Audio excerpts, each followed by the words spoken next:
अपनी जान कहते हैं। मोहब्बत की इसी मिट्टी को हिंदुस्तान कहते हैं, हिंदुस्तान कहते हैं। जो दुनिया में सुनाई दे उसे कहते हैं खामोशी, जो दुनिया में सुनाई दे उसे कहते हैं खामोशी, जो आंखों में दिखाई दे उसे तूफान कहते हैं, तूफान कहते हैं। जो ये दीवार का सुराख है साहब, जो ये दीवार का सुराख है, चाइना, अमेरिका, पाकिस्तान साजिशों का हिस्सा है, मगर हम इसे अपने घर का रोशनदान कहते हैं, रोशनदान कहते हैं। प्रणाम आदरणीय सभापति महोदय जी, आदरणीय गुरुजनों, सज्जनों, अभिभावकों तथा मेरे प्यारे भाइयों एवं बहनों, मैं मौसम कुमारी देश प्रेम पर अपनी कुछ विचार आप सभी के साथ साझा करना चाहती हूँ। आज़ादी, आज़ादी का सही मतलब वही समझ सकते हैं जिसने कभी गुलामी की हो। यूँ तो आज़ादी की लौ 1857 में ही जल चुकी थी, जो वर्षाल बनकर 1947 में हमारे देश को आज़ाद कराई। प्राचीन, मध्यकालीन और वर्तमान भारत के उदाहरणों से मैं आपको स्पष्ट कराना चाहूँगी।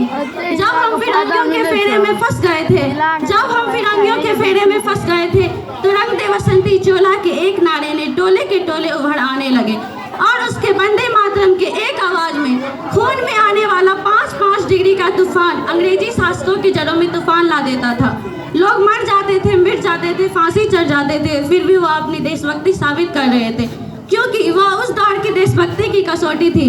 उसके बाद 62, 65 और 71 के युद्ध में अपना सुहाग गंवा देने वाली औरत के घर के हालात जब ये हो गए, तो प्यार भी भरपूर गया, मांग की सिंदूर गई, प्यार भी भरपूर गया, मांग की सिंदूर गई। छोटे छोटे नौनिहालों की लंगोटियाँ चली गई, छोटे छोटे बेटियों की चोटियाँ चली गई, बाप का कमाई गया, भाई का पढ़ाई गया। एक ऐसा विस्फोट हुआ कि पता ही नहीं चला, पूरे जिस्म की बोटियाँ चली गई, बोटियाँ चली गई। आपके लिए तो सिर्फ एक आदमी मरा है, आपके लिए तो सिर्फ एक आदमी मरा है साहब, मगर मेरे घर की तो रोटियाँ चली गई, रोटियाँ चली गई। आने वाले हालात पैदा हो जाने के बावजूद भी एक माँ अपने बेटे को सड़क पर, बॉर्डर पर दुश्मन की छलियाँ उड़ाने के लिए भेज देती थी और उसे पत्र लिखती थी। माँ ने पत्र लिखा है बड़े ही चाव से, पुत्र मेरे इसे देखकर घबराना नहीं, 1 इंच भी पीछे नहीं हटना, चाहे इंच इंच कर जाना, चाहे इंच इंच कर जाना। इस तरह पूरा परिवार अपनी देशभक्ति साबित कर रहा था। तब देश बलिदान मांगता था, तब देश मर जाने को, मिट जाने को, फांसी कर जाने को कहता था, परंतु आज देश मर जाने को, मिट जाने को, फांसी चढ़ जाने को नहीं कहता, बल्कि मेरे विचारों में कोई व्यक्ति अपना काम पूरी ईमानदारी, पूरी लगन और पूरी मेहनत से करे, वही उसकी सच्ची देशभक्ति कहलाती है। मैं नहीं मानती व्हाट्सएप और फेसबुक के डीपी को 3 रंग में ही रंगना हमारी सच्ची देशभक्ति है। अगर आप कहेंगे कि साल में 2 बार तिरंगा हाथ में ले लेना हमारी सच्ची देशभक्ति है, तो मैं पूछना चाहूंगी, फुटपाथ पे रहने वाला वह बच्चा जो ट्रैफिक की छांव में नंगे पांव में तिरंगा बेच रहा होता है, क्या वह उसकी देशभक्ति कहलाती है? नहीं साहब, वो उसकी देशभक्ति नहीं, वह उसके भूखे पेट की शक्ति उसे यह करने पर मजबूर कर देती है। क्योंकि न मस्जिद को जानते हैं, न शिवालों को जानते हैं, न मस्जिद को जानते हैं, न शिवालों को जानते हैं। जो पेट के भूखे होते हैं ना, वो भोजन के निवालों को जानते हैं, भोजन के निवालों को जानते हैं। अपने देश, अपने राष्ट्र के लिए समर्पण का भाव है देशभक्ति।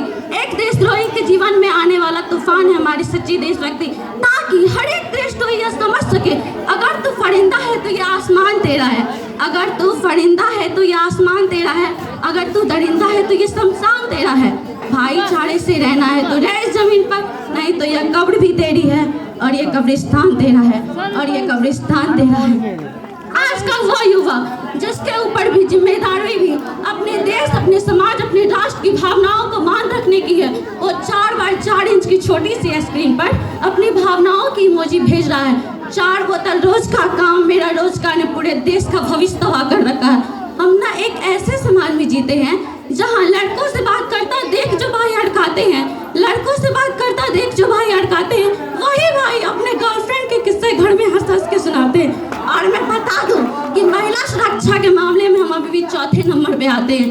हम ना ऐसे समाज में जीते हैं जहाँ पत्थर की मुड़क को लगते हैं 56 भोग और भूख नंगे तड़पते सो जाते हैं लोग, भूखे नंगे तड़पते सो जाते हैं लोग। मजदूर को मजदूर समझिए, मजबूर नहीं, गरीब को काम दीजिए, दान नहीं। अगर दान देने तो जीते जी रक्त दान दीजिए, और मरते समय मरते हुए को अंग दान देकर किसी को जीवन दान दीजिए।